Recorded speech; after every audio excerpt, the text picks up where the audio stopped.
Oke, assalamualaikum warahmatullahi wabarakatuh. Salam sejahtera. Waalaikumsalam warahmatullahi wabarakatuh. Pada kesempatan kali ini, Bingkai Narasi kedatangan tamu, Widih. ataupun kita memang sudah menyepakati secara spontanitas gitu. Karena kebetulan beberapa hari ini, khususnya hari ini kita masih mendapatkan informasi-informasi terkait dengan penolakan apa deportasi itu istilahnya. UAS, Ustadz Abdul Somad, ketika hendak berlibur bersama keluarganya di Singapura. Namun belakangan ini ramai-ramai gitu ya dibicarakan, akhirnya dari informasi itu justru politisi banyak yang menganggap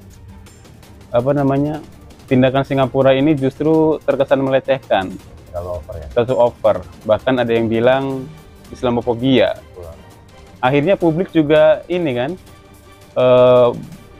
merespon dengan ya berbagai macam lah gitu kan. Bahkan Islamofobia ini memang sebenarnya memang ada istilahnya, ada desain gitu kan. Tapi kali ini saya akan berbincang langsung dengan pemilik channel ya, Batas Narasi. Jadi isu ini ada yang mengambil panggung politik. Itu pun banyak perspektif ya. Siapa yang mengambil panggung politik? Ya, diantaranya itu Fadly John gitu kan. Akhirnya banyak tokoh politik juga akhirnya yang ikut mengomentari secara tidak langsung gitu kan, media buat mereka untuk meningkatkan katakanlah para politisi itu. Terus dalam pandangan Bang Mustar nih seperti apa nih? Tapi kita tidak mau membicarakan ke arah politik dulu ya. Kita akan fokus pada titik kenapa Singapura itu menolak kedatangan UAS. Tapi sebelum ke Singapura, UAS itu masuk kategori Ustadz radikal nggak? Karena kan Singapura itu kan melihatnya dalam keterangannya itu kan Ustadz yang ekstrim ya, gitu, yang ibaratnya akhirnya katanya memperbelah umat. Ustadz Abdul Somad radikal nggak? Kalau saya mandangnya tidak bisa mandang secara langsung ya. Tapi kalau dari informasi yang dirilis dari daftar mubalik ya istilahnya ya, penceramah yang radikal itu ya. Tapi kalau dilihat dari isi ceramahnya nih, pasti kan lihat lah dari YouTube ataupun apa yang lainnya, dari isi ceramahnya kira-kira ada nggak gitu yang menjurus ke radikalisme gitu? Karena kan patokannya kan Singapura radikalisme itu, kenapa dia dideportasi gitu atau tidak boleh masuk ke Singapura gitu? Kalau saya merujuk pada pernyataan dari Singapura bahwa tiga alasan utama penolakan UAS itu sebenarnya memang tiga-tiganya ini berkaitannya dengan apa? Dengan radikalisme itu. Pertama yaitu UAS itu ceramahnya itu lebih cenderung katakanlah menjelekan umat non muslim, Kristiani misalnya. Lalu kedua bahwa UAS itu membolehkan bom bunuh diri dalam kasus Israel Palestina gitu. Nah, sebenarnya kalau saya pribadi memandangnya itu sebagai seorang muslim, ibaratnya kalau saya ambil posisi saya sebagai dai gitu kan ya. Saya berbicara di hadapan jemaah saya, katakanlah keluarga saya, tentu hal itu sebenarnya bukan radikal yang diartikan. Makanya ini butuh pendalaman juga definisi radikal itu seperti apa. Namun pada intinya radikalisme yang menurut saya dan dalam hemat saya, radikalisme yang dikatakan UAS itu setelah UAS kemudian klarifikasi ya sebenarnya itu sebagai untuk menumbuhkan rasa iman muslim terhadap keyakinannya sebagai muslim gitu, agar tidak istiqalah keluar dari ajaran yang sesungguhnya. Berarti dalam konteks seperti itu omongannya Fadly John betul juga dong, Singapura terpapar Islamofobia. Ya kita tidak bisa ini juga ya, baca spekulasi lebih ke situ. Cuman memang kalau kalau kita lihat kan Singapura itu kan pluralismenya ini ya, artinya banyak suku. Hal itu sebagai bentuk ini aja, mungkin sebagai bentuk sikap dari pemerintahnya untuk menjaga perbedaan itu gitu. Pandangan awam saya seperti itu gitu. Cuma memang karena sosok UAS ini kenapa akhirnya dibesar-besarkan gitu. Saya melihatnya sebenarnya UAS ketika awal-awalnya itu ketika UAS ini digandeng dengan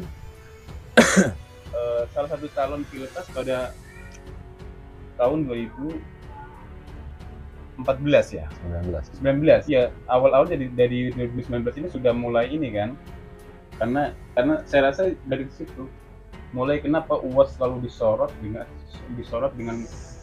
seolah-olah penceramah yang radikal. Kalau saya melihat sebenarnya Singapura ini ya mungkin terpengaruh dengan kondisi di Indonesia ya. Iya, bisa jadi salah satunya.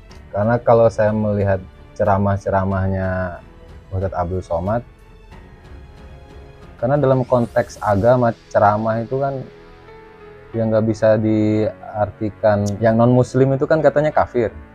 Oh iya. Iya kan? Domba hilang.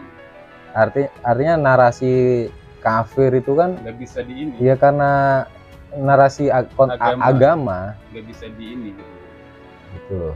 Misalnya walaupun orang Kristen gitu, orang Kristen pasti nganggap orang Islam di luar agama mereka juga sama domba yang hilang. Orang Islam juga nggak punya hak juga untuk berubah, marah dengan kata atau narasi domba yang hilang gitu. Kalau menurut saya Singapura ini termakan isu-isu yang ada di Indonesia. Karena 4 poin penolakan terhadap UAS ya hal-hal yang diungkit-ungkit di Indonesia gitu loh. Terhadap ya tokoh-tokoh agama di Indonesia gitu. Kriminalisasi ulama gitu ya. Iya, narasi-narasi 4 poin itu ya lumrah lah di Indonesia. Jadi mungkin Singapura ya, mungkin ya menurut saya akhirnya terbawa isu itu gitu loh. Ya bisa ini sih ya, bisa ada korelasinya juga gitu kan. Apalagi memang sejak pilpres di kita itu ya, isu-isu agama itu sangat mendominasi gitu ya. Apalagi ceramah yang diduga ya, bukan ya, ceramah yang viral terkait dengan UAS ini juga memang pas momen-momen jelang pilpres ya, masuk pilpres gitu. Berarti ada unsur politikah di situ? Ya kalau dibilang ada unsur, kita sehari-hari juga udah bersinggungan dengan isu politik gitu, apalagi ini sudah menyangkut sosok tokoh gitu kan, sosok tokoh yang jadi panutan, punya jamaah besar, otomatis bisa gitu kan, bisa dipolitisasi lah katakanlah gitu ya. Spekulasinya seperti itu. Kita kan tidak bisa menafikan itu ya, tapi tentu kita sebagai awam, sebagai masyarakat jangan mudah terpengaruh kan. Apapun itu kita harus cari pada esensinya. Oke, kesimpulan terakhir ya. Kalau saya melihat ya Singapura mungkin sedikit over ya. Over ya, mungkin salah satunya karena termakan isu yang ada di Indonesia. Karena narasi-narasi yang dikeluarkan atau statement yang dikeluarkan oleh Singapura menurut saya kurang relevan aja gitu loh. Mungkin itu aja deh. Oke. Apakah saya harus menyimpulkan juga? Wajib dong, itu harus disimpulkan. Menurut almarhum apa nih kesimpulannya? Jadi kalau dari bingkai narasi, kalau saya menyimpulkan bahwa terkait dengan penolakan UAS di Singapura ini karena memang menyinggung soal agama,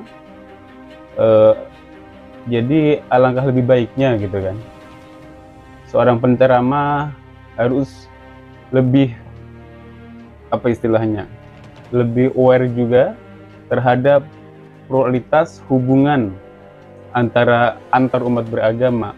Apalagi Indonesia sendiri sudah ada beberapa banyak agama dan golongan ya. Tentu hal-hal yang bakal mengundang perdebatan, permusuhan itu lebih baik dihindari. Sekarang justru alangkah baiknya kita sebagai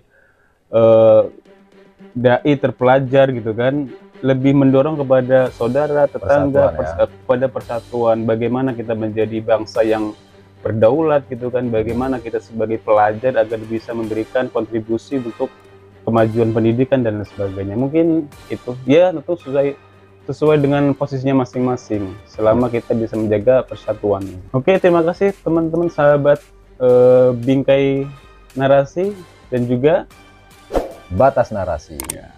Kurang lebihnya mohon maaf. Assalamualaikum warahmatullahi wabarakatuh. Salam sejahtera.